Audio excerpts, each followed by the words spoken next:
Reserve. The root of all our evil, it begins with the Federal Reserve. Hey, yeah, well, let's go back in time when everybody was so proud of a man. I'm Tom Salmons. This is Year Zero. Today, Adam Nutter joins me. Adam and I just have a nice general conversation about all kinds of things. We laugh. We have a good time. We talk about comedy. We talk about culture. We say some no words. And then we get into mandates and DeSantis and how we view what's going on politically around COVID. So I think it's a nice, well-rounded conversation that all of you will enjoy. And I really enjoyed having Adam on. He's a lot of fun. I met him RU weekend there in Lockhart, so we had a really good time. And yeah, I think it's something y'all will really enjoy.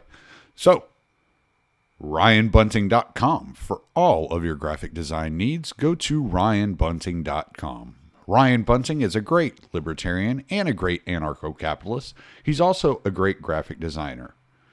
He designed my podcast logo for Year Zero, and he's worked with some other podcasters like Pete Quinones, a free man beyond the wall. Go to RyanBunting.com for all of your graphic design needs and check out his book, Project Manicore. Thank you, Tom Burton, for the music. If you're not already going to the Libertarian Institute on a regular basis, you need to get over to the libertarianinstitute.org. We have some great writers and great podcasters. You got Scott Horton, Pete Quinones, Patrick McFarland, Keith Knight, Kyle Anzalone, and I'm sure I'm forgetting somebody. There's a bunch of people over there. You regularly have articles by Pete Quinones, by Scott Horton, Sheldon Richmond writes regularly. Seen Jim Bovard up over there sometimes. So there's all kinds of things going on. So go over to the libertarianinstitute.org and keep up with all the best libertarian thinkers. So, oh yeah, and me. So the best libertarian thinkers and me. Okay. We're gonna take a little bit of a break here. We've been going like hardcore serious, so I invited Adam Nutter on, and we're gonna fucking laugh at everybody and make y'all very uncomfortable. So what's up, dude? What's up, man? That's what I do. I make people uncomfortable. It's a great introduction. Are you ready for this guy to be creepy? It's the best job ever, man. It's like my whole job is to make you uncomfortable. Yeah, kind of. If I'm doing my job right anyway, if you're doing comedy right, it's to make you be like, what? Well, and I missed your fucking set because my dumbass locked my keys in the truck. So I was out there fucking trying to get my keys out of the truck, and I got in just in time to see Robbie. I didn't get to see you, dude. Oh, you missed me and Kyle. I missed you and Kyle. It was like 40 minutes of the show. Exactly. And then we got in there, and my wife was so drunk, she was making all kinds of noise, and somebody told her. Somebody was like, shh. And she's like, you don't tell me to shush. I was like, oh, fuck. No. She's going to get in a fight. It's like, actually, no, in this context, you should be shushing. In this setting, you are wrong. That was a fun night. That was a fun night, though. That was the whole weekend was fun. It was a blast. So, but yeah, there were some of us that had moments where we had drank way too much. And well, I remember like just walking to Buck's backyard and just seeing like just a trail of fucking like drunk people like, outside of the tent. And I was like, oh, this is the cool people. I'm gonna hang out back here. Yeah, you ended up sitting like right in front of my wife, and I was off talking to someone. And I came back, and you're sitting there, and I'm like, I know your face. And I was like, are you Kyle? And you're like, no, I'm Adam. And I was like, oh, that's right. And I was like, because I've seen you like on Twitter, and I think I saw you on Jose's podcast. So I knew your face. I just like the name was not coming to me at the moment. And No, that's fair. People usually go, "Oh, tattooed comic, libertarian guy." I'm like, "Yeah, that's fine. I'll take that. It's good enough." It's also Adam. It's also you can call me that. that works. Libertarian tattooed guy. My parents called me Adam, just to let you know. Yeah, I mean that was for it was Adam before I had tattoos and was libertarian. I don't know if you guys know that. It was all beforehand. How much fun have you been having the last like 2 years, like writing and performing? Well, I mean, honestly, COVID kind of fucking like, took a large year out of every comedian sales, because we couldn't go anywhere. Like, I'm used to doing like, 15 shows a month or like 10 shows a month, like around there, Right. whatever, and then it went from like that to like, I did 25 shows the whole year of COVID. It's like all 2020, I just worked 25 times. Like that was it. Oh, wow. Like, it was wild. Like it was so like, it was also like a weird reset for every comic because like for a lot of jobs, right? But I can only speak on behalf of comedy. But like we all had to stop doing it. And then when we all started again, we were all like, how do we do comedy again? Like you're still out of practice. Even though I did a bunch of fucking open mics. Dude, it was bad watching like veteran comics like eating shit on jokes that they usually crush with because you're forgetting like I forgot like cadence for some of my stuff. I forgot like certain punchlines for some of my jokes, like whole like sentences. I was like, wait, what the fuck? What goes there? I'm like, I don't remember. I haven't told it in a year. So like that took a little bit of time to like get back to like all. But now I'm like, it's fine now. It's all back to where it was. Right. Now I was just thinking about like it just seems like the jokes would have written themselves over the last couple of years. Well, you know what it is? It's like I look at it this way. Like the stupid COVID regime shit affected everyone. Like, right. So, and I'm sure like when you would go to a comedy show, you don't want to hear about fucking COVID. Right. You know what I'm saying? Like people are like, dude, I'm done with that, man. Like so-and-so died. Like I lost my job or like, I might lose my job because of this or whatever the fucking reason. The last thing probably people want to do is go see maybe like COVID's crazy, right? And they're like, dude, fucking tell a dick joke. I don't want to hear the word COVID. so that's where I kind of was like, you know what? I'm not going to write about this shit. I'm just going to write about like what did even happen. I'm just going to keep writing about my life and keep writing about shit I think is funny or like, because I don't think people really want to hear it. And also like what's said that hasn't been said about, you know what I'm saying? Like, I'm not going to come up with something so creatively funny about COVID that no one said already, or like a better comic's not going to say. Yeah. So like, for me, it's like, you know what? It's not my lane. Even like my comedy, like, I don't really talk about politics in my comedy. Like I have like one joke where I really talk about me being a libertarian because like, I don't want people just to come to the show and be like, okay, this is what it's going to be. It's going to be like a comedy, like a political thing or like a fucking whatever. I want you guys to come and laugh. And then afterwards, talk about all the political shit you want, but like, I just want you guys to forget about everything for the at least 15, 20 minutes I'm on stage or however long I'm on stage for and be like, I'm a fucking mess. I'm a degenerate.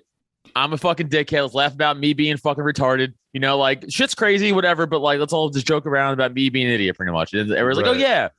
And they forget their shitty life where they're like, not everyone's life's like, I'm saying, like whatever they got going on or whatever. And it's just like fucking cool. And we're all copacetic. Right. You know what I'm saying? And not worrying about nonsense. I guess I told you this on a comment one time on Twitter that like every time I go to a comedy show, I expect the comic to transform into Bill Hicks. Right. Yeah. Because like he was just like him and Sam Kinison were like the comics that I just loved, and they were great. And Kinison had this one joke that he did about the gay necrophiliacs. Do you remember this? Dude, that's so funny. Yeah. He's talking about bit. it. He's talking about at the beginning of the joke. He's like, yeah, my friend called me up and said, I got a story that not even you could make funny. And he was like, just give this story to me. So anytime I see something happening out in the public, I just imagine what the fuck this dude would do with that fucking story. Like, I just, yeah. And right. I think like somebody like that guy, like Kinison would have spent 2 hours on COVID, like, and just made it so absurdly funny and so disturbing for everybody that it would have blown your mind, type deal. And so like whenever I think about comedy, that's what I'm thinking of. I'm thinking about these geniuses that have come before and done some of this amazing work. You're setting a very high bar for me. I'm setting a high bar for everyone. Because like the truth of the matter is like, okay, Dave Chappelle breaking down the whole LGBTQ thing for the last two specials, like that's like he did that brilliantly, right? Like I'm not gonna do that. Right. Like I'm not like as good as Dave Chappelle. So it's crazy for me to be like, I'm also gonna do my take on, like the LGBT. It's like, why? What do I have to offer that he didn't crush? Right? Like, so like I'm just gonna do what I'm good at and just poke fun at the things I poke fun at and poke fun on myself. Like that's what I do. And like you guys will enjoy that. Like go to Dave Chappelle for that. Like, so like everybody, that's the thing. Like Burr, Rogan, like they all have their lanes, right? Like they all like Burr has a great social commentary too. Yeah. Like one of the best. Like him and Chappelle are like the GOATs, I think. Like, one of the greatest, two of the greatest of all times. And they're so great with social commentary and how things are and how things should be or how things they would run things if they were in charge. And you're like, oh yeah, it's brilliant. And I can't do that. Like it's not me. Like I'm not Dave Smith. I'm a poor man's Dave Smith, but I'm not Dave. Like, like Dave is fucking brilliant, like off the mic, like talking about politics and like also like he's also really great with political comedy. Right. And then I'm kind of smart with some stuff, and then I'm funny, but outside of political comedy. You know what I'm saying? So like I stick in my lane. Because like why would I try to do everything else? Like that's dumb. And people who do that, you'll see them like fucking burn themselves out, or people will be like, I see what you're doing here. This isn't genuine. Like you're just trying to fucking push something. It's bullshit. And the thing I noticed about doing comedy, like I'm doing comedy 9 years, which isn't that long, right? But like I noticed this at least. If you're genuine, people will fucking rock with you forever. Like if you're not putting on a fucking facade, you're not like changing who you are. If you get a little more fame or notoriety, like if you're just like, nah, this is who I am. You guys like me or not, that's cool. But like, this is what I do. And people are like, nah, I fuck with that. Like, then you have a fan base and you're good. That's why I just build off that. You're right about that, because that's why I love Bert Kreischer. Like the dude is like, he is just as genuine as it gets. Like he seems like just a wonderful guy and just having a good time, But no, I agree. I think I never met Bert. I don't know him at all. I just know him from other comics. Right. And he seems very genuine dude, like a very nice guy. The only thing I would say about Bert is I think he's a little too Hollywood. Where sometimes he'll get on some I thought you were going to say he needs to keep his shirt on. About. No, that's his thing. No, like sometimes he'll be like he'll say like on like a bit of a woke train because like he thinks that's what he's supposed to be saying. And I'm like, hey man, you're so uninformed. Like, shut the fuck up. You just sound like a fucking idiot. Like, you're gonna piss off a lot of people because you just think like you want to still be liked in Hollywood. That's I think his big, honestly, holdback. Yeah. That's my opinion. I don't mean whatever it's worth, but I think he's a little bit of a star fucker, honestly. And I think that pisses off a lot of fans like you and I, or like any conservative leaning fan even. They're like, "What are you doing, man? Like, you don't know what the fuck you're talking about." Like, I've never heard him talk about that stuff. Like, I feel like guns sometimes, or like even like racial shit, or like certain whatever. I never heard him talk about anything with the Rittenhouse stuff. But like others, so like BLM, sometimes I heard him talk about it. I'm like, it's like that turns me off. What your friends telling you. That turns me off about Theo Vaughn, like because I think Theo Vaughn is hilarious. And he's from Louisiana, which I'm from Louisiana. So it's like, oh, all right, yeah, like we got this like incredibly funny fucking coon ass out there, and then he starts talking all this woke shit, and you're like, shut up, dude. I never heard of what was he? I never heard of it's when I've listened to his podcast. Sometimes he seems to get like real into the, and I haven't listened a whole lot. So is it a bit? Maybe. Like, that's what I'm saying. Is he doing a bit? Because like I've heard him talk otherwise. That's what I'm saying. Like I've heard him talk otherwise about, but I don't know what you said. That's what I'm saying. You can be totally right. I'm not saying you're wrong at all, but I've definitely heard him like talk about how like how he hated saying that he had white privilege because he grew up dirt poor as a white kid. Yeah, he's like, that's bullshit. He's like, so that's why I always heard him talk about stuff like that. Yeah, I've never heard Yeah, I've never heard him talk about that. I've heard him talk about racial shit though before, and I was just kind of, and it's not like I've listened to his podcast a whole lot, so maybe Right. there's like more to it than that. But I just know like one time I was listening to his podcast and he was talking like all this, and I'm like, what the fuck are you even talking about, dude? You're from fucking Louisiana. Like you grew up in the swamp, man. Like, why are you even acting like this is a problem? You know, like because growing up down south, like for me, there was no racial tension. There none. It was all like we were all just blue collar guys working and just trying to get by. Like you always thought about like racism. You're thinking about like Pennsylvania and the inner cities and shit like that. Like you're not thinking about like the kind of atmosphere we grew up in. You right? Yeah. So I grew up like, again, I'm from Staten Island, New York, and I grew up, I'm Italian. I grew up in a very Italian neighborhood because it's fucking Staten Island. Staten, Italy, as some would say. We have like the largest congregation of fucking goddamn Italians in this country on that goddamn shitty island. But like, okay, so again, we grew up pretty middle class area, middle class, upper class area, all white kids, mostly Italian and Irish, right? Really no one else besides white kids around my area, or white families really. Now there's a little more it's a little more diverse as people get more money and move out there. But like me growing up in the fucking 90s and early 2000s, dude, no fucking way, right? It was just all white. There was one black kid named Anthony Jones, and like they would call, and he was okay. When I say he was okay with it, I think he was just okay with it because he wanted to fit in. And even so, they would call him N-word Jones, but they would just say the word. That was like his nickname, right? And he hung out with us, and like he was a friend, but like I would never call him that because even as a kid, I was like, "This doesn't sound right." Like, like this doesn't sound like I should be saying this to him. And he was like, "No, it's cool." I'm like, "I don't think it is cool, dude." I'm like, "Are you sure?"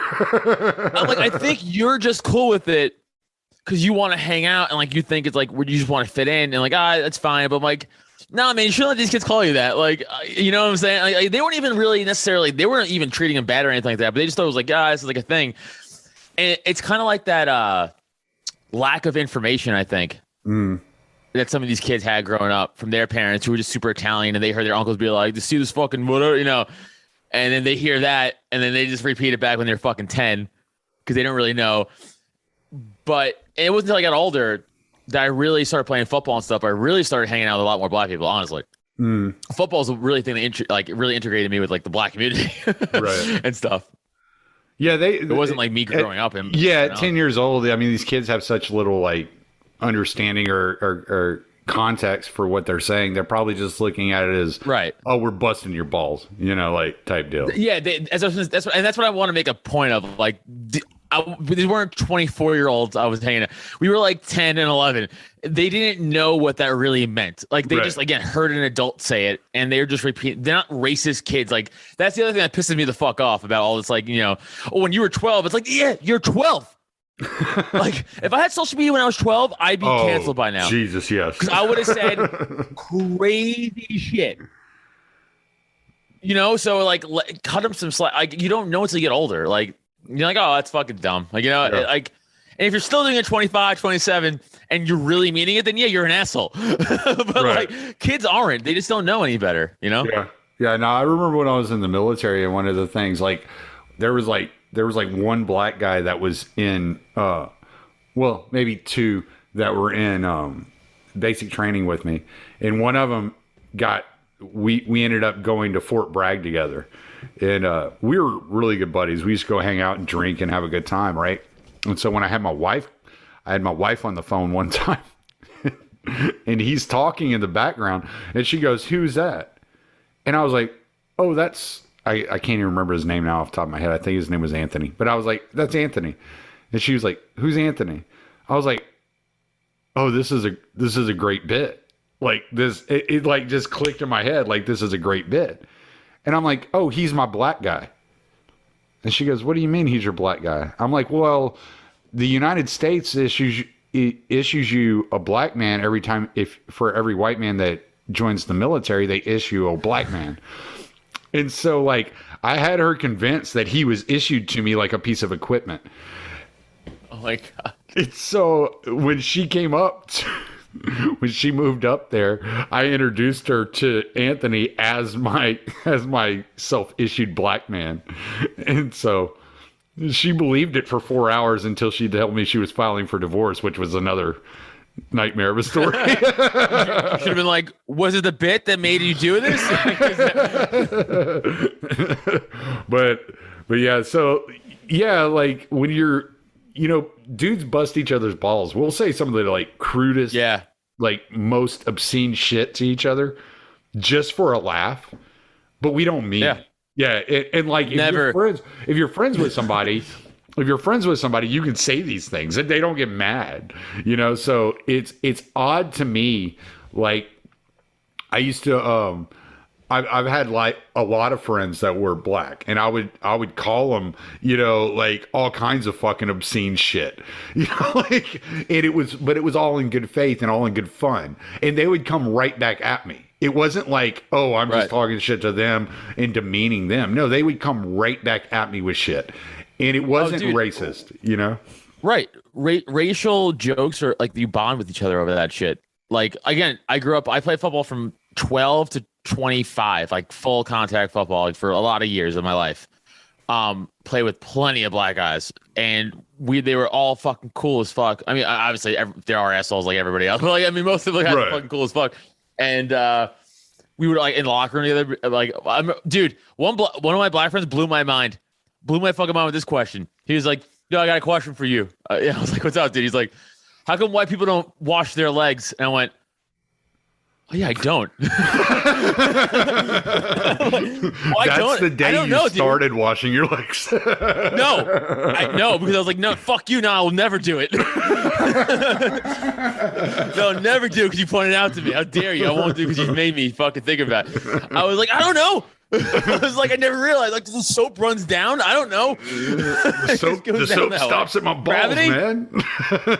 Gravity does it. Gravity washes my legs. I don't know. I'm like, unless I specifically got dirt on my legs, I never like unless I was playing football and had like washed dirt off my legs. If I'm just taking a shower for the day, I don't like rub my legs.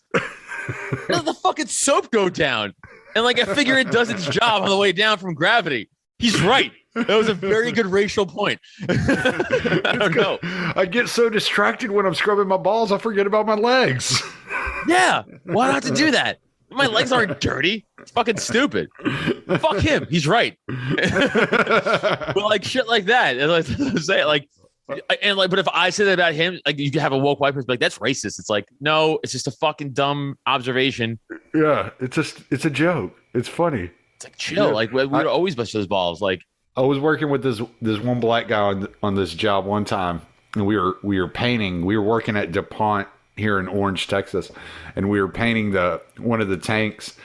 And I don't know if you know anything about like painters, like, and how the painter's outfit. Well, you got this like little mask. Well, it's like the white jumpsuit. Yeah, mask, yeah. It's like paper, but then you got this cloth mask you got to wear. Like, so he comes through and he's got this mask pulled up in a point, and he just goes, "If you can't beat them, join them," And it's just funny as fuck, Like, but because that's the thing is like, if you're truly a racist, you're retarded. Like you know what I'm saying? Like, if you really just hate someone off the color of their skin or whatever, it's like, dude, that's the most collective shit ever. Like, which we're against as libertarians, is we're against collectivism. But that's why, by the way, I'm anti. That's why I don't like racism, because it's collectivism and it's fucking stupid. Just like communism is fucking dumb because it's collectivism. It's all the same thing. It's all fucking nonsense when you group people into a bunch, because that's why we hate the fucking progressive left, because they group people into bunches, right? Right. Like they think all black people are one thing, and like, no, they're individuals like you are, you fucking racist piece of shit. Like this. Oh, this is a comedy thing that I love to hit dumb progressives on. They'll be like, "You're punching down," and I go, "Okay, you just said I'm punching." Let's say about someone with Down syndrome, or a black person, or a Hispanic person, whatever. Mm-hmm. They go, "You're punching down." I go, "Okay, stop. In your own words, what does punching down mean to you?" I'll ask them that. Yeah. And then, dude, 99% of the time, their answer is a variation of what I'm about to say. It goes, it's making fun of something less than you. And I went, stop. What'd you just say? Do you think black people are less than you? wow, because I think we're all equals. Right. So I bust balls equally. Right. But you just said that all the other races are less than us because we're white. Your words, not mine. You racist piece of shit. Yeah, exactly. Like, I bust their balls because I don't look at them as anything less than me. I look at us all on equal footing. I'm just as retarded as the next. We're human beings. Yes. Exactly. I'm an idiot. Yes. I'm fucking stupid. I drive a truck for a fucking living, you fucking morons.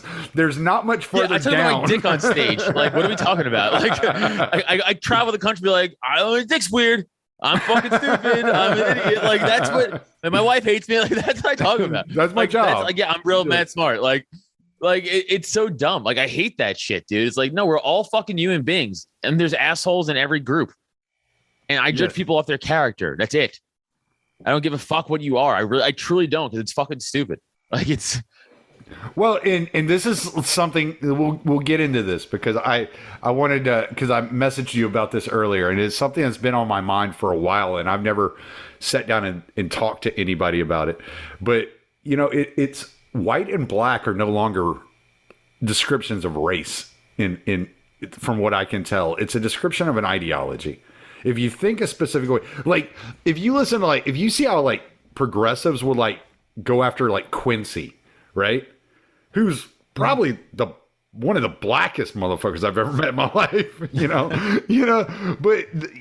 but they'll basically the whole Joe Biden thing, like if you don't vote for me, you ain't black, they're not talking, dude. They're not talking race anymore. It's not about race. It's an ideology. Right. Black and white are ideologies. And this is why Sean King can get away with his bullshit. Go ahead. I'm sorry. No, I'm sorry. I was piggybacking off your point. I was just going to say you're right. And it's the left making it an ideology when it shouldn't be. Right. It should be individual thought. But they're going, no. If you're black, you have to think this way. Otherwise, you're a white supremacist somehow. Right. Well, I think called Larry Elder a fucking white supremacist. Right. but for real, they really mean it. But it's not a bit. But it's like them calling Shapiro or Dave Smith a Nazi. They're fucking Jews, man. How the fuck you get this? Where the fuck is your logic here? Dude, it is wild. Okay, so this is fun. I mean, this isn't really a black-white thing, but this is just a fun ideology thing. So again, you and I, we're libertarians of the same ilk, so we're Mises Caucus libertarians, a lot of shit, right? Okay, so we think very alike. If I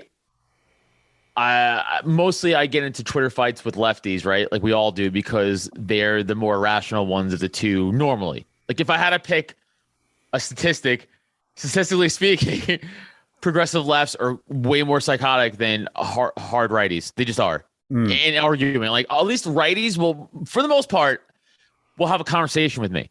Right. And they'll be like, well, I disagree with you, but I think this. Or the left, I go, oh, taxes are theft. And they're like, you're a literal Nazi. And I'm like, got it.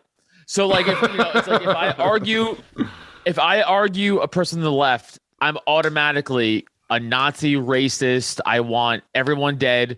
I'm fucking evil. I want genocide. There's no nuance or thought. But I love this shit. If I argue the right, sometimes I got this yesterday. That dude Dave Smith's arguing with right now, currently, about the cop stuff and all the police brutality stuff. I don't think I've seen it. I don't know the guy's name. Okay, it's going on for the last day or two. I put a funny meme under it. I was like, that sounds like bootlicker shit to me. And then some guy commented under me, and he took a screenshot of my profile on Twitter. I don't know it's there. I put it there. Oh shit, where'd that come from? And then he goes, classic. This is what fuck. I should have took a screen. Oh, I did take a screenshot of it. Hold on. Okay, I gotta read it to you. I gotta read you this tweet, dude. It is so funny.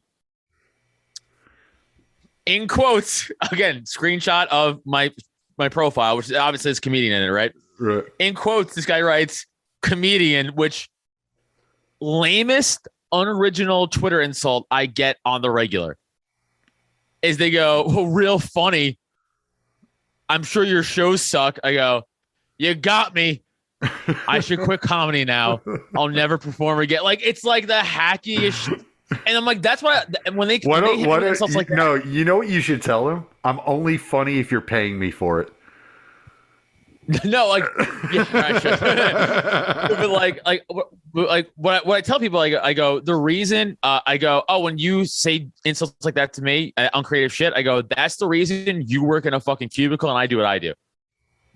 Because you don't have any talent. Right. And it's not knocking people in cubicles. That's just a fucking, I'm like, it's just an expression. Like my point is like, you don't have any creativity. So you just get to hide behind an anonymous profile on Twitter and just talk shit because you have nothing going on. Like, that's what I really mean by the cubicle thing. It's like a example. But like, so this guy writes, quotes, comedian, LOL in caps. He's talking about me. He goes, the Antifa adjacent Liberty tards even have fake comedians like LGBT leftists. They're remarkably similar people. LGBTQC. Where did he get any of that from? All I had to do, by the way, was go through any of my tweets and he would see exactly where I stand on everything. Right. But like, nope. And then the funniest part is just that fucking screenshot of my profile. I didn't put it there. Dude, I'm like, you're fucking the worst. I just fucking shit on him after that. And he got pounced on by like a bunch of other people. And then he just probably quit. My favorite I swear that would be I swear my comeback to any motherfucker that would say, oh yeah, you're being really funny. I'd be like, look, dude, I'm not on Twitter. I'm on Twitter for free. I get paid for comedy. Yeah, I should start saying that. But like these people really think like if they tell me I'm not funny, like I'm like, oh no, I'll never feed my family again. like they're my fan base anyway. Like it's so like it's like I don't give a fuck. What you're already not gonna like me, guy. Yeah. Like that's fine. I'm not basing my career off you. Yeah. At all. Like it doesn't matter to me. I'm basing my career off the people who like me. Like if I piss off my people who like me, then that's a problem. Right. Right? Obviously. But like I'm not. So shut the fuck up. I don't care. I don't value your opinion. Like at all. It's wild. Yeah, and that is a big issue with the right. Like I see it all the time when they like the new Amy Schumer special will come out and they'll watch it. They're giving it views. And then they're like, she's definitely not funny. She's just preaching. It's like, well, then why are you giving her your time? Don't give her your time. Right, you know she's not going to do Dave Chappelle shit. Stop. Yeah, exactly. So quit giving her your time because the more time you give her, the more money she makes and the more popular she is. Whether you like her or not, it doesn't matter. She's getting the eyeballs on the screen. And as long as she's getting the eyeballs on the screen, that's all they give a fuck about because your attention is the currency. Right. Because it's going to say 20 million views. Like Netflix's numbers is still going to say 20 million. And it's not going to say, well, 19 million thought it sucked. It's just going to say 20 million. Exactly. Right? Yeah. So you are right. 100%.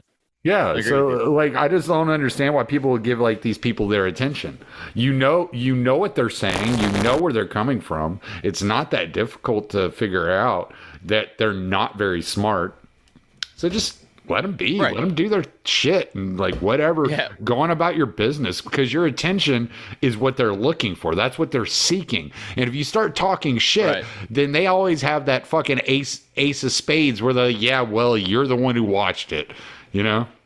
So it's like the whole Hannah Gatsby special. Like I watched most of it because like it was such talked about in the comedy scene also. I was like, fuck, I think I have to watch most of this fucking shitty thing. But like, it was garbage. This is how I'm so out of it. I'm so out of it because I've seen people post about it and talk about it on Twitter. I have no idea who that person is. No idea. You never heard of them. You know? Her. Yeah, no. You should. Whatever. She's trash. Were. Yeah. No, it's. Yeah, was them then. It's fucking. It's not good. It's just preachy bullshit. It's not comedy. Right. Yeah, and that's not what I'm interested in. No. Obviously, Sam Kinison and Bill Hicks are my favorite comedians ever. You can only imagine the people I watch right now, and like still to this day, I will tell you my favorite comedian that is alive to this day is Doug Stanhope. That dude is a fucking king. Man. That dude is a king. Oh, my friend just opened for him in Philly. Oh, awesome. Yeah. In fact, it was fun. It was fucking really funny. It was a Monday night gig, and Philly's a major city, so there's comedy every night in Philly. Like, it's not like New York, but it's a lesser New York with the comedy scene. So my buddy Drew Montana, he has a podcast every Monday night at this place called the Raven Lounge. He does live, and then they do like a roast battle, and then they do like this live riffing thing afterwards with a bunch of comics. It's a super fun night. So my co-host on the Cult of Us, I do my comedy podcast with Neil Wood. We both got invited to go down and do the podcast roast. I judge the roast and do the riff shit. So we show up to the podcast a little early, we're hanging out, and then we're like, "Where's Drew?" He's like, "Oh, Doug Stanhope." They just asked him over for Doug Stanhope at Helium, which is a block away from where we were. I was like, "Fuck, man, that's so cool." And then he got down there, he hung out with Doug. He was drinking with Doug. He showed us all the pictures when he got back to the Raven Lounge. He was like, "Oh, I was hanging out with Doug." I was like, "Fuck, I want to hang out with Doug Stanhope and open for Doug." I was so jealous of that. I was fucking, super dope. Doug's the fucking man, dude. Like, no, he's one of my favorites. I remember a couple of years ago when the whole Harvey Weinstein Me Too movement was going on, and he had a picture of him. There's what's that female comedian with the dark hair, Sarah Silverman. So Silverman, yeah, he had a picture of him standing kind of offset behind Sarah Silverman with his dick hanging out, and he's like, "How come I can't get Me Too'd?" I remember that. Motherfucker's stupid. He's so fucking funny, man. He's the one who wrote the open letter about the word retarded. Did you ever read that? No, I haven't. Look that up, dude. I'll have to. Yeah, for sure. He essentially, the whole thing was he's like, listen, no one means retarded when they say it. No one actually means it to someone who with special needs ever. It's just meant to be you're slow. And his whole point was no matter what word you use to describe people like that, we're going to use it to call someone stupid. Right. You could call it flippity floppity do. It doesn't matter. We're going to, it just, that's how the language works and how we work as a culture. Right. So, and then you had legit lefty professors even be like, it's kind of right. That's a good point. It's yeah, no shit, dude. Cause it doesn't matter. It's I don't want to. Well, I can say faggot. You can say whatever you want, dude. I'm not gonna. I'm not gonna. Yeah. I've said nigger on my podcast before. I'm not gonna get mad at you. All right. Yeah. No. So even the word faggot, right? It's I've never once meant that as a derogatory word towards a gay person. Right. Ever. I call my straight friends that because in my language it means you're being a fucking biggest bitch of all time right now. You're being a douchebag. Yeah, quit being a fucking hoe. Right. And the argument I heard against that one day was kind of a good argument, but I still don't agree with it, but I understand it a little more. Was a gay friend of mine he's yeah, who by the way isn't anti saying the word faggot, but he was yeah, man, but he's think about it. He's people that's the last word some gay guy heard sometimes before get kicked to death in the middle of the street. A bunch of guys are calling him faggot. I was yeah, that's fair. I'm sure a few gay guys got fucking killed, but I'm still it's not enough to not take it out of the lexicon. It's because some guy might have got killed as he was getting called a faggot who might have been gay. Yeah, that happens. Unfortunately, that might what I'm saying. It's not enough to not say because I'm still not meaning it that way. Yeah, well, I mean, how many motherfuckers have heard bitch ass motherfucker just before they get shot in a gang fucking battle? That's my point, right? Yeah, it's okay, so what? That's my point. It's not about it's been used horribly before, so you can't say it. Well, no, so has right. Fuck you. Exactly, and I get what you're saying, dude. I get what you're saying, but no. I get where you're coming from. I get it, but I just don't agree with you. I think yours wrong. Yeah, I'm gonna say faggot still. So sorry.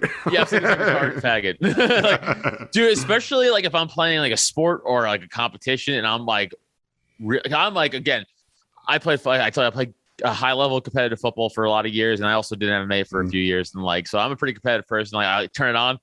Even if I'm playing a sports video game, I play NHL with my friends, the video game. Yeah. And we play 3-on-3 online against people. And if we get like fucked online, I'll be like, you fucking fuck it. Like, it's a fucking fuck it. I just lose my shit. You're like, I'm so fucking competitive. Well, now again, I'm not meaning like this guy's actually gay. Boo. Like, I don't mean that. I just mean like these guys being a bitch. Like, it's just. Yeah. And like, but this is well, it's not even that he's being a bitch. It's that he's beating you, and you're like, I gotta gotta bring him down to my level. Yes. And that's what bums me out about that side. Is like, you guys understand there's nuance in the world, right? Like, do you guys understand that? Like the nuance and gray exists. Like, it's not just black and white. Like, you have to fucking look at everything as in context. And like, this is on you for not understanding context nuance, not me. Right. Yeah. Well, the real difference and this is I've been focused on this for quite a while. Like, the big difference is class, right? It's class. Yep. These are upper class fucking sophisticates that want to tell the working class man how they should be conducting their business. And it's like, you have no idea what it's like to be a working class Joe, right? Right. Because you don't ever hear the guy who worked himself up from homeless to millionaire preaching to people how to conduct themselves in public. It's always these, snot-nosed little brats that were born with a silver spoon in their mouth. And it's like, oh, shut up, man. You don't know fucking shit. All those again, white people at the BLM riots, like, actually doing damage. I'm like, their parents were all like rich people. Yes. And remember how many funny memes of all those mugshots of all the arrests, all pink, blue, white hair, frail looking white skeleton people. Yeah, dude, it's fucking embarrassing. They look like crackheads. Dude, it's embarrassing. And this is the same side that thinks they would beat us in a civil war. Like, it's wild. Well, you know why the ones like preaching violence. Well, you know why they think that. Like, let's be honest. You know why they think that? Because the corporations, all the money's on their side. All the money and power is on their side. If they didn't have that, but they fought so long to get in charge of the institutions in order to beat us in a civil war, right? So but Target doesn't have an army. Like, there's no army of Target. That they have the money to buy one. They can hire Blackwater. That's fair. That's a great point. Yeah, but like, I mean, this is a whole other conversation now. But it's like, that's fine. This is how my podcast goes. We have so many fucking. I think we have so many vets in this country, and or not even just vets, but just people who are just patriotic, who really know what the fuck they're doing, who are very well trained, who would fuck people up in an insurgent like war. Right. But like, for sure. What I've realized over the last 2 years, though, are the amount of people that are willing to just go along to get along. Like, that's been really shocking to me. The amount of people like, I don't like this, but I'll do it just because that's what is required. And it's like, no. Like, no. Well, like, I thought the kid thing was going to be the line, but it wasn't. With the jabby jab stuff. I don't know. Like, the vaccines are one thing, but there is a really big pushback on CRT. It seems like that was. Yeah, it's almost like, okay, you can insert your fucking chemical components to change my kid's genetics, but you cannot change the ideology in which I raised them to be. Right. You can't I'm not going to allow you to brainwash my children, even though public school has always been brainwashing. But at least there's like, it's such a severe change in the narrative that they're like, okay, this is way over the line as far as what is allowable thought. And so I don't know. It's really kind of one of those interesting dynamics to watch parents like do this, and they have these specific lines. The one thing that I think what they're most threatened by is like, you're going to turn my kid into a communist. And that's what they're really upset by. They're not upset by the the vaccine because it's a capitalist, experiment. But the idea that their kid might have communist ideology in their head, well, that's worse than if their kid comes home and tells them they're gay. Right. Yeah. Well, fuck commies. I agree. But yeah, it's. I was glad, but like again, at what cost? I was glad they pushed back on the Virginia CRT thing, all that shit. Like, oh yeah, no, sign. I am.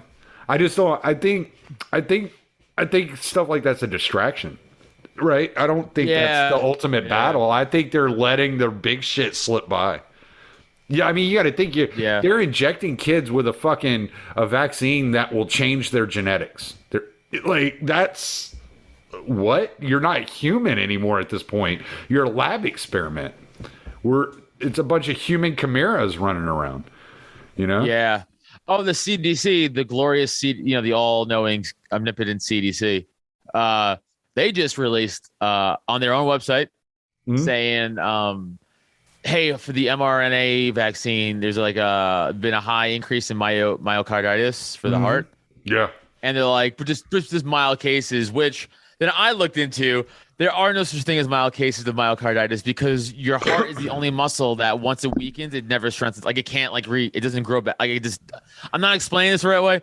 Not like it can't strengthen again, but it doesn't regenerate. That's the word. Like your other organs do. So if you get myocarditis, then it doesn't do this. Like it's never the same again. Your heart, but like your liver or other shit could go back to the way it was. Right.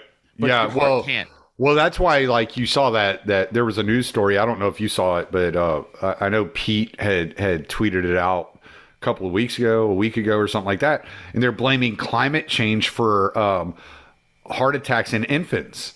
And it's like, okay, so like, why did this only start after pregnant women started getting vaccinated? Like, dude, okay, I'm gonna throw something at you. You might not remember this, but I'm 100% positive I seen it. Project Veritas, right during the election, they had their undercover guys talking to not the head of CNN, not Brian, not Stelter or whatever, but like the guy like right under him or something, like top 3 guy. Oh, it was his producer or something like that. Yeah, I do remember that. Yes, and he went, well, climate change is the thing we're gonna focus on after the election. Right. Yeah. He fucking said it. Yeah. He fucking said it. So like once I saw that, I said, "Oh, this is the start of it."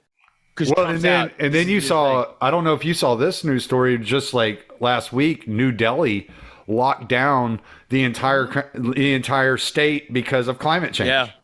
And it's like, oh, okay. So the entire time, conspiracy theorists like Pete were correct by saying, "Oh yeah, you think the lockdowns are going to stop with COVID."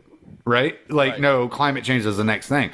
And so it was almost like they were just priming us, They're just like seeing what can we get away with? Like, just turn the forks a little bit. Let's see what we can tune them to and where we can, how we can tweak this, And then, I mean, it's all a fucking agenda. It's plain as day to see, like when you really start looking and reading and you're like, oh, okay. Yeah. None of this makes any fucking sense. None of it. The minute, and I'm sure you and every other fucking libertarian or good libertarian out there, the minute they said we're going to go into a 2-week lockdown, we all went, fuck, that's it forever. I think the day I heard that, I tweeted out 15 days to slow to spread, ... 30 days just to make sure, ...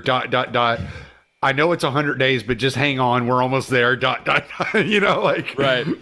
Dude, I'll tell you this. I'll tell you this though. They did fuck themselves because they red pilled a lot of people with this whole thing. My wife included. My wife, we're the same age, both 30. Well, I'll be 35 in Sunday. She's a cougar. She's 2 weeks older than me. She's an old bitch. Turned 35 before I did. No, I know. We're both born in 1986, right? Both fucking 2 weeks apart in age. She never fucking focused on a fucking political issue in her life because she's a blonde-haired, blue-eyed white girl from Newtown, Pennsylvania, and her life is good. So she never White had to worry privilege. about her life. And fucking until she was like, "What do you mean I can't go on vacation or I can't go to the store? What do you mean?" Then she became a pretty hardcore Trump person because she thought like that was going to be the person to end this shit. Right. And then she realized that wasn't the answer. And now she just hates everything. Now she just hates, like, she always hated the left, especially after the whole lockdown thing. But now she fucking hates the right, hates the left. She's just like indifferent to us. She's just like over politics. Like, she's just like, fuck, I need a fucking break. Like, it broke her brain, dude. She sounds like a post-libertarian. Kind of, yeah. She a little bit, yeah. She skipped the libertarian part, just went straight post-libertarian. Kind of. She kind of. I said she's in a Mad Max phase. She's just like fucking like, gasoline rules all. Gas is God. Yeah, she's just like, I don't even care. But like, she is just over the lockdown. Like but she still is like, this is a fucking conspiracy. Like not the sickness itself, but like everything around. Right. It's everything else. That's right. fucking crazy. Because like you can't deny that people are actually getting sick and dying, right? Or you can't be like, well, that's fake. It's like, okay, that's real. So, but it was probably a release thing, right? As all reports are showing. Did you watch Did you watch the Glenn Beck special? Parts. I saw parts on Twitter. You need to watch that entire thing. I know it's 2 hours long, but there's a lot of great information there. And they trace down like origins and shit like that. It's really good. It's worth watching. Sorry, go ahead. I'll tell you this part. I'll tell you this much. When they this is going back to 2020, like the very beginning, when they were like from a bat, I went bullshit. I think and I mean this, and by the way, this is bro science 101 coming from this guy, a retarded comedian. Besides like rabies and like hoof and mouth, which is like mad cow, right? Whatever. Yeah. I think that's the same thing. I don't think we could catch anything from animals besides those things. Like, I think the whole AIDS that's a bullshit lie. The whole like a guy fucked a monkey. Yeah, I'm sure a guy fucked a monkey. 1,000%. We fuck everything in this planet. But like, I don't think that. I'm sure a bunch of guys fucked monkeys. Dude, they're probably still fucking monkeys. That doesn't go away. We're pieces of shit as a species. I get that. I'm just saying, I don't think that's what started AIDS. I think that was released by a lab. And like the same exact fucking thing with it. I don't think this interspecies fucking viral shit that they're always claiming happens as much. Again, for science, I have nothing to back that up with. Just I think with my own observations. I'm telling you, rabies and fucking the mad cow shit. That's it. Well, one of the things that they discussed in this Glenn Beck special, which I thought was very interesting, is they tried taking the virus from a human and re-injecting it into a bat, and the bat rejected it.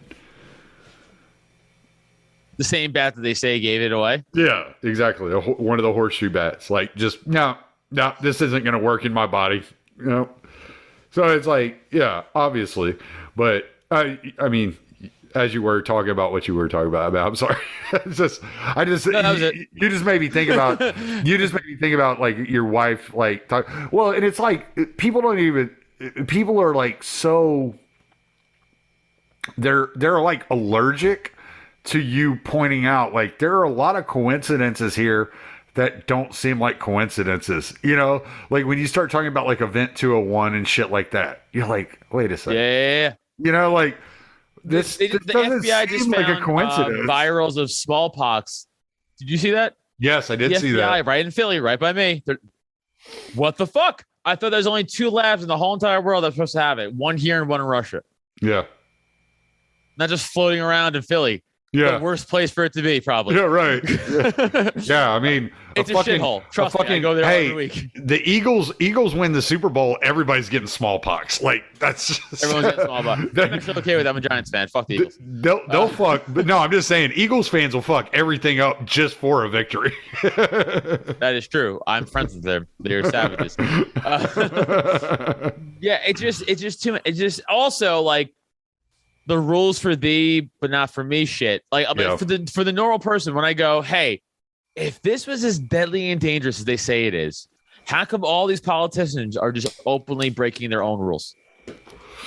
So Yeah. they just don't care about their own selves. They're so like ballsy. You Yeah. think? Yeah. Or it's bullshit. Yeah. What do you think it is? Well, it's like climate change. It's like I've always said that. Well, not always, but here for the last few years, I've said, look, if they really gave a shit about climate change, they would stop bombing the Middle East and flying on private jets. They expect how us about to. this? They expect us to curb our fucking way of life, but they don't want to Right. stop killing people and fucking flying on private jets. It doesn't make any sense, you know? Right, dude. Obama was like, climate change is real, and then buys a $10 million property in Martha's Vineyard right on the coast. Yeah, right. They're buying all this property right on the ocean, like right at the ocean. But I thought in 5 years it was going to be overtaken. It's going to be underwater. Maybe like this is the thing. It's like, I'm sure, doesn't the world go through just natural phases of temperature? I mean, Don't it's we just have like two ice ages. Like, I was just going to say, is this a situation like setting your own house on fire to get insurance money? Is that what he's doing? He bought a house so he could gather insurance money? right? Like it's just like I don't think that we are necessarily are the ones ruined. I think the Earth just goes through, like, right? Am I wrong? I mean, Well, we had two ice ages. I wouldn't even, Mammoth existed for. I mean, like, right? We go through shit. yeah, I wouldn't even say that. I mean, yeah, obviously, like, we impact the environment that we're, Right. engaged with. Like, it happens. Like, trees get cut down. Like, we can see it. Like, we can see things. But to say that we are ultimately responsible is absurd. Right. I've always said, like, you're giving man way too much credit. Like, you're giving, like, none of us deserve this much credit. We're all a bunch of fucking retards. Yeah. Like, Dude, I read something where it said if every tree were to disappear tomorrow, just off the planet, like just evaporate, we'd still have enough oxygen in the atmosphere, like 100,000 years, or something like that. No Like, shit. it's crazy. Yeah, it's crazy. Like it's not like how people say it is. Like it's not. It's lies. It's just lies to get people to do things. Right. That's all it is. yeah. Yeah. So, I don't know if it's 100,000 years, but it was like thousands of years. I'll tell no, you. but It was I a lot. get It was a your lot of years. point. Yeah. I get Yeah. your point. Like, it's not, we're not going to die tomorrow. Just, yeah. It's not like if all the trees disappeared, we'd be like, oh, like it's suffocate. Like it's bullshit. Other things produce oxygen. Like it's like, it's like it's not true. It's just Yeah. It's all. it'd be a problem. Well, it'd be a problem for sure. Did you watch, have you watched the documentary that James Corbett did? How Big Oil Conquered the World, and then he did part 2, Why Big Oil Conquered the World. Have you seen that? No. You got to check that out. You got to check that out because, like, you come to understand that, oh, all the money behind climate change is coming from all these huge oil companies. So the people that are supposedly going out of business are the ones that are pushing the agenda. So why are they doing that? Huh. Yeah. Why? Yeah, exactly. It's all about power. It's all about consolidating power and wealth. And it's like, okay, like I don't believe anything you tell me. Like you could, it's kind of like the boy who cried wolf at this point. Like, how many times are you going to cry wolf? And I'm going to be like, oh my God, the sky's falling. And then just to find out, oh, you're full of shit. Well, it's like that meme. It's like, like, oh no, the swine flu, it's the end of the world. Like, oh no, it's Zika, it's the end of the world. Oh no, it's like Ebola, it's the end of the world. Like, oh no, it's COVID, it's the end of the world. It's always a fucking new fear factor. Yeah, it's always. I mean, but now, I mean, you look at the way they talk about people that won't get vaccinated. Right now, we're like what, bioterrorists.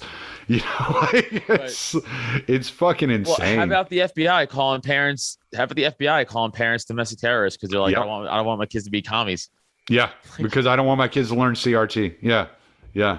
Critical race theory, like, wokeism. It's a fucking disease, and I don't want that brain worm in my child's head. Okay. This is what I'm saying. Like, at what point do we just be like, you know what? Fucking make me. Yeah. Like, at what point do we just like take up arms against it and be like, nah, fuck this, make me do it? Like Bundy ranch it in a way. Yeah, just kind of stand them down. I always think it's a good example of like, that was a great example of why guns matter, by the way. Yes. And worked because you had the government who's just gonna bully this fucking guy, and they roll up with fucking 5 armored cars, like 4 SWAT teams for a rancher, and he's like, cool, check this though, I also got that. And they went, we should talk about this, huh? And they're like, oh yeah, we should talk about this, right? You fucking bitch. Yeah, Now because you wanna don't talk want about it. You don't want another Right. fucking Waco on your hands, you fucking idiot. Right.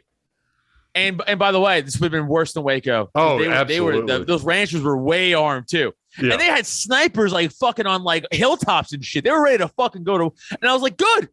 Wipe these motherfuckers out. They're fucking traitors. That's the thing is like, I understand the need for police.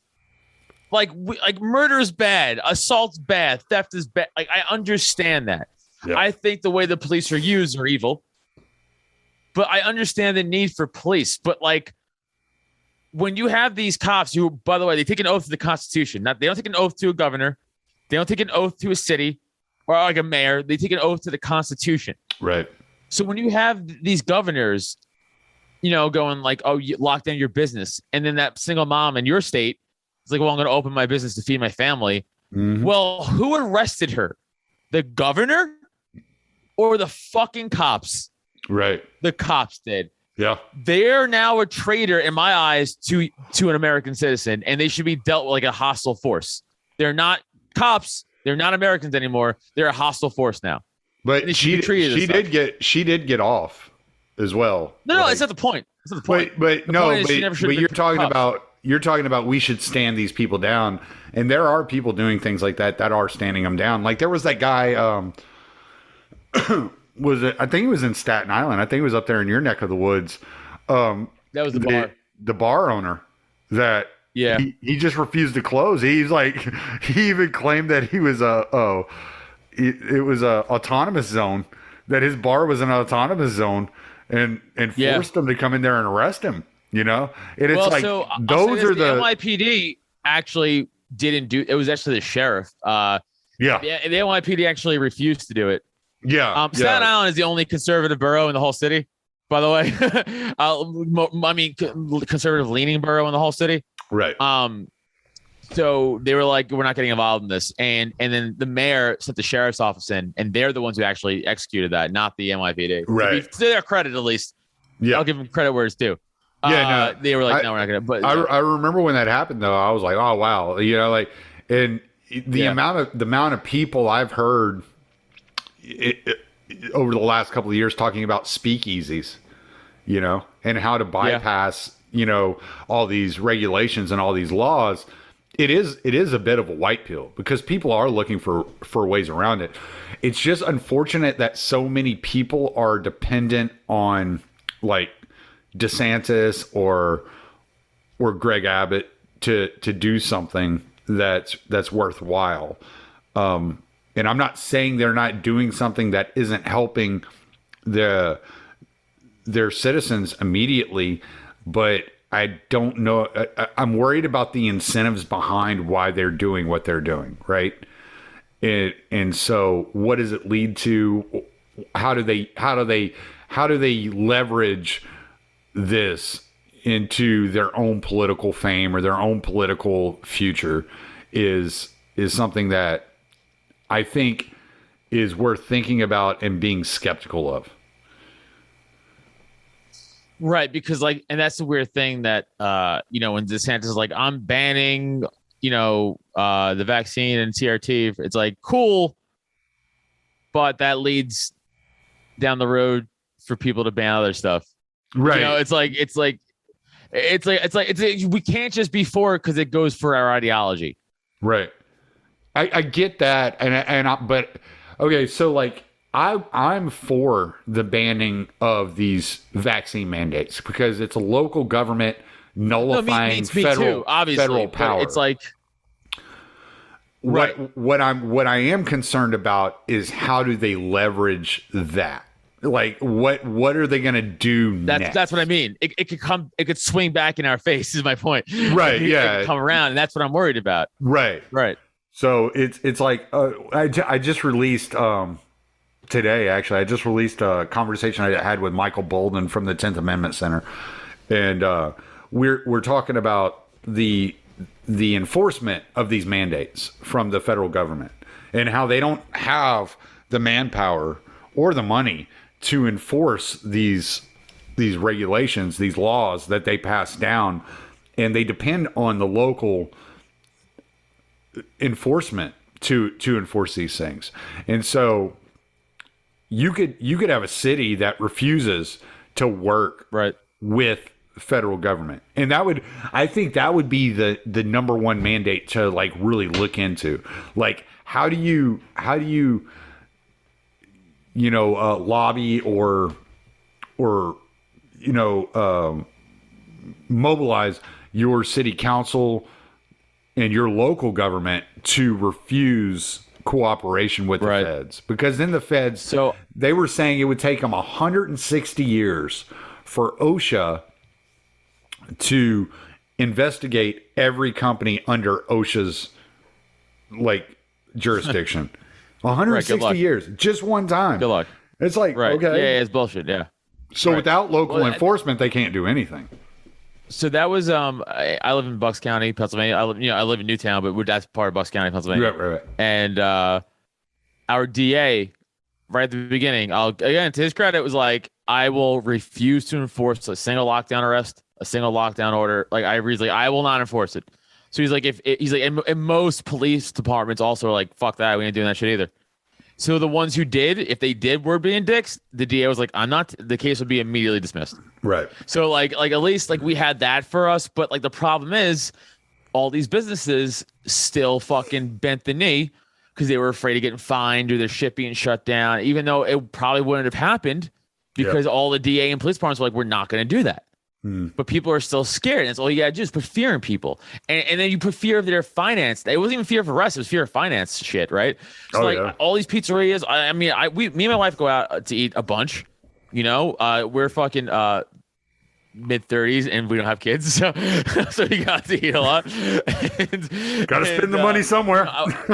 Yeah, right? And I'd be like, why'd you guys fucking shut down? And he's like, we were afraid of getting sued. It's like, guys, like, you gotta fucking. I mean, who the fuck am I to say, right? Because it's not my money on the line.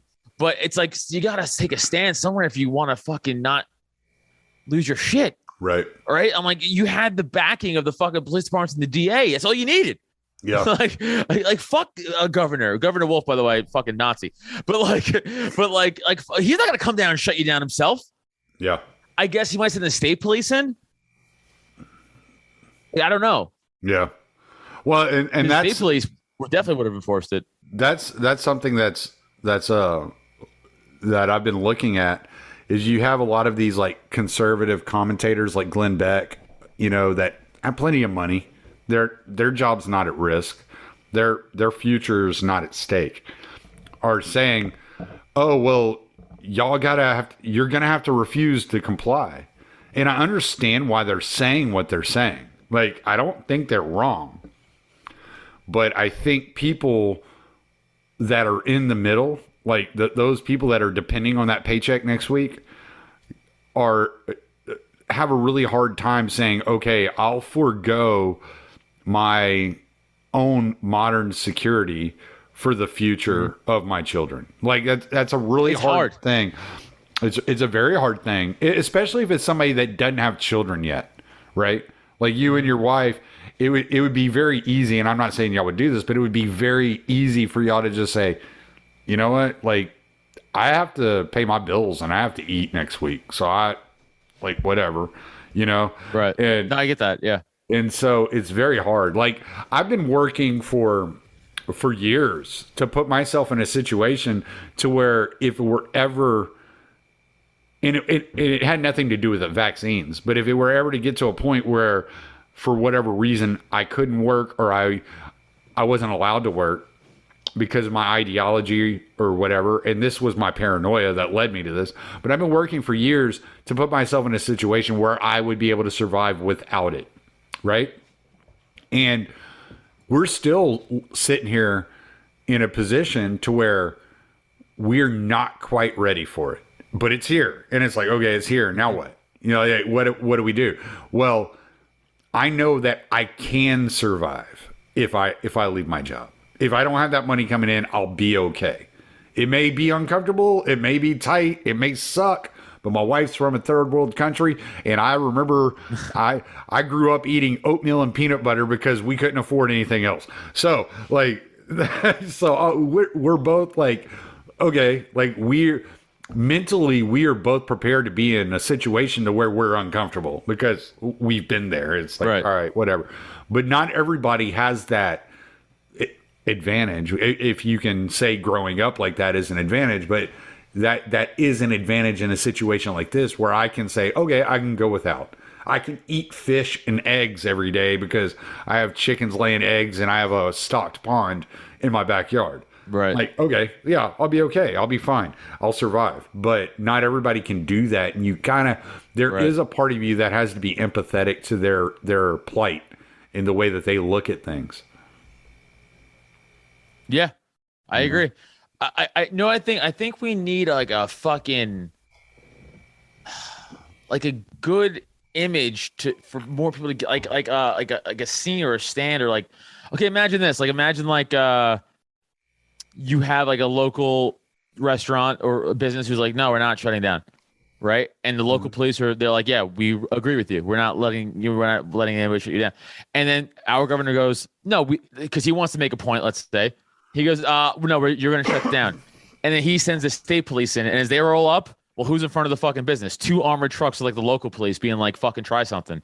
That sends a message. Yeah. But like, I haven't seen that. But like, that would send a major message to be like, no. We stand with our community. This badge doesn't mean that we fucking do what you say. It means we stand up for our community and their rights and the Constitution, not what the fuck you deem is necessary. Right. You're not the fucking goddamn. You're not God, Governor. Well, and that would be a great. Because now you put the state police in the. Are you willing to kill local police over this? Yeah. Is that gonna look great for you? Right. Is that gonna look great for the governor of Pennsylvania that he ordered the murder of fucking 12 local police officers because they were standing up for the Constitution? Like, you know what I'm saying? Like, now you're pushing them to a decision. Is my point. Yeah. And is that, you also have to ask yourself, is that what the next Civil War actually looks like? That all this divisiveness on the street is just bullshit, and the actual next Civil War is locales versus a higher structure of governance. Right. You know? Dude, there was this movie, man, and I was a kid, and I just remember my dad was watching it. It was like the 90s, dude. And like my dad was watching it on TV, and I was like, what the fuck is this? Because it was like, it was weird to me. But like, I think the movie was a fictional, like, statewide civil war between like Illinois or Indiana or something like that. Yeah. And it was just kind of like, it just showed like just the damage that would do within the state and like, brother and versus brother and all that stuff. Right. But I remember like just seeing that stuck out. And I wish someone out there, man, please fucking, if you know what I'm talking about, send it to me. I don't know the movie. I know one does, but I remember seeing it. And my dad told me the plot. And the scene that sticks out is like a local news crew was like filming like the local like police departments kind of going at it, or like local state cops versus like local military, and then like the cameraman gets shot and dies, and like the reporter was like, oh no, like, and like I remember that scene being like standing out to me as a kid, like, god damn, that's fucking crazy, like, and like I just remember like, oh yeah, but now I think of that about that movie as an adult, and I'm like, it would be like that now. Like now I think that's what it would be, exactly what you said. I think it would be either local police departments or local militias being like, no. We're pushing a decision. We're done with this. Either you're going to kill us or we're going to kill you. Like, that's it. Fuck this. Fuck this regime. That's what I think is going to, if there is one, that's what I think it will be. And I don't want there to be one, obviously. But like, I don't. Oh, it would be horrible for everybody. It would be a terrible thing, especially in the cities. Like the cities would be just urban warfare is rough. Completely devastated. And the children that would be witnessing these things. I can't imagine what it would do to them, on a psychological basis for the rest of their lives. No, it's the worst thing imaginable. But certainly not advocating that's the way things go. I'm just saying, is it possible that that's what happens? Yeah, obviously. It's like it's hypotheticalizing. Hypothesizing. I don't know, I'm a dumb comic. We're spectating.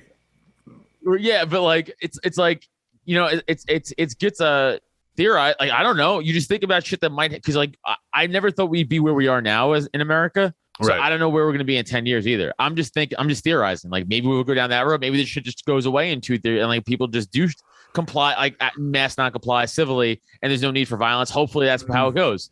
I don't know. Yeah, I mean, I've said for a lot of years that I thought probably about 10 years I've been saying that I don't think the United States is going to survive that what is being done to the money supply, and then that the breakdown of the U.S. is going to look a lot like the Soviet Union when it broke apart. And one could only hope that it's that peaceful, like Right. It's because it's getting to a point where it's like, I don't know if it's going to be that peaceful. I'm not even certain anymore. I was certain there for a lot of years that, yeah, it's going to be a peaceful breakup. Nobody's going to want a civil war. Like, that's not the way that people are going to go about their business and interact with each other. And now I'm like, man, I don't know. It seems like a lot of people want a lot of other people dead. I have a question. Yo. What happens if New Hampshire secedes from the Union? What happened to their National Guard? Is that the federal government's National Guard, or is that New Hampshire's National Guard with federal money? I don't know how it works. That's a state National Guard. I'm sure they receive federal money for it, but that's the state National Guard. I think what you would end up seeing when it came to something, if a scenario like that were to pop up, you would see a situation where battle lines would be drawn, where the people that are actually enlisted in the military, whether it's the United States military or the state National Guards, I think you would see them making their own individual decisions as to which side they're on. Because I don't think just because you're in the National Guard, somebody's going to take away your will to power, your will to choose.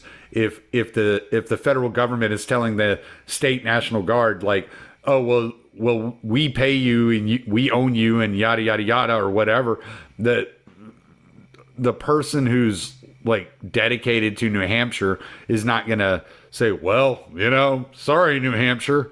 I just don't. I think it's gonna. I think those. And I don't know if we're at a position, and this is why I don't know if secession is quite possible as of yet. I don't know if we're at a position yet with the country to where people are able to distinguish these differences and to make these decisions. I think there's still too many people loyal to the federal government to allow secession to happen. Yeah, I also go like, well, how far will the federal government go to not let people secede? Like, will they drone strike American citizens in New Hampshire? I don't know. I'm not putting it past the government. I don't trust them. So, like, will they send in tanks? Will they actually do real damage? Will they actually fucking kill people? Be like, we're doing this for the better of the country, as they murder American citizens on their own land. If one of the things that I've found funny is this is in Texas. There's been the Texit movement, the Texas nationalist movement. Oh yeah, forever. Has been around since like 2008, and I've been on their mailing list, on their email list ever since. And this year, it almost got to the state level. It almost got into the legislature to be voted on by the people. And I never once heard anybody on a national level talk about it. So whether it's hubris or infiltration, they're not worried about secession movements for whatever reason. Not in any massive campaign style, which makes me wonder what these secessionist movements actually are. Because like there's this whole move in the Idaho area where I think it's like 4 or 5 counties want to leave Oregon and join Idaho. Then there's an entire movement that wants to create the state of Jefferson out of the northern counties of California and the southern counties of Oregon. So. And yet, nationally, you don't really hear anything about it. Nobody's saying they're for it or they're against it or anything. So it leads me to believe that they have internal knowledge of the inner workings of what's going on, and they are not concerned, because otherwise they would be labeling any secessionist or separatist movement as domestic terrorists. Right. So I just don't think they're concerned about it. So it leads me to believe that there's no reason for us to put too much faith in it. Yeah, Northern California and Southern California are diametrically opposed. Yes. And it's a fucking shame that they're not two different places. Yeah. Like it's you fuck everyone in the north in that place, man. It's so fucked up. Yeah. Oregon too. I used to have some friends that lived up in the northern region of California, and they Redwood always and fucking like Big Bear and all that shit. I think they were. I don't know. I'm not going to start listing off like areas because I could be wrong. I wanted to say that they were in Sacramento, but I don't know if that's north. So I know so little about California. I've only been there twice. I think it is. I've only been there twice driving a truck. Bunch. So, but I usually go to LA for comedy. That's what kind of happens. I try to stay out of that place. Yeah, no, I spent like 6 days between Oakland and LA driving back and forth on 99. One of the worst fucking roads I've ever been on in my life. So, but. Oh, dude, I think I got to wrap this up. My wife's calling me. I think I got to go pick her up from. Yeah, I was going to tell you, it's been over an hour. We're just sitting here bullshitting, and like we could probably bullshit for hours. Sorry, longer. man. No, I know, it's right? all good. Sorry, no, we got to do this again, dude. I got to get you on my podcast. We got to do this on the Porcupine. Absolutely, man. I'll come on anytime you want. Yeah, fuck yeah. Plug away. Oh, shit. At Adam Nutter and all the social media stuff. If you guys want to listen to my comedy podcast, that's Cult of Us, youtube.com/Cult of Us. If you want to listen to the Porcupine, which is the libertarian political shit, that's also available everywhere. That's youtube.com/Adam Nutter. I post all my show gigs on my social media. I talk about it on my podcast. I'm going on the road in like out of my region January, but I'm doing like a lot of local shows in December. So like Philly, New York, around the Philly area, New York area, New Jersey area. So coming out again, I'm posting all my shit. I'll be out there. And I'm doing some more libertarian conventions soon. I think I'm doing the Arizona convention next year with Dave Smith and stuff like that. Cool. Possibly Pork Fest coming up. So a bunch of like libertarian shit I'll be at too, doing comedy. So cool. Come on out. Cool. And if you're down in Beaumont, which is the closest city to where I live, let me know, man. You got a free bed upstairs and fucking fuck yeah, man. Yeah.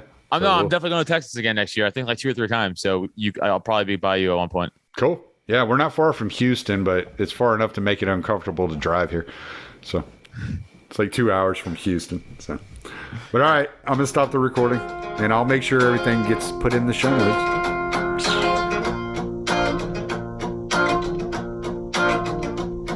If you're gonna play this game of pick and choose, well, it's a game that was made for you to lose. It doesn't really matter how many times, it's the same old worn out stories, same old lines. They're all pointing dirty fingers in hypocrisy, bragging on their feats of mediocrity again. Never really making any kind of change, but they keep on getting re-elected, and I find that strange. And that's why I say fuck them, don't feed them, cause we don't even need them. I never celebrate the tyrants out of taking our freedoms. Yeah, I said fuck them, don't feed them, cause we don't even need them. I never celebrate the tyrants out of taking our freedoms. What's it gonna take for you to see that we're living in a rigged democracy? People stand in line for the things that they've been choosing, paying no attention to the rights they keep on losing. But they all gather in the rallies and they chant their names on goddamn well that it's all gonna be the same. Just 4 more years of war and taxes, 4 more years of them grinding down their axes. And that's why I say fuck them, don't feed them, cause we don't even need them. I never celebrate the tyrants that are taking our freedoms. Yeah, fuck them, don't feed them, cause we don't even need them. I never celebrate the tyrants that are taking our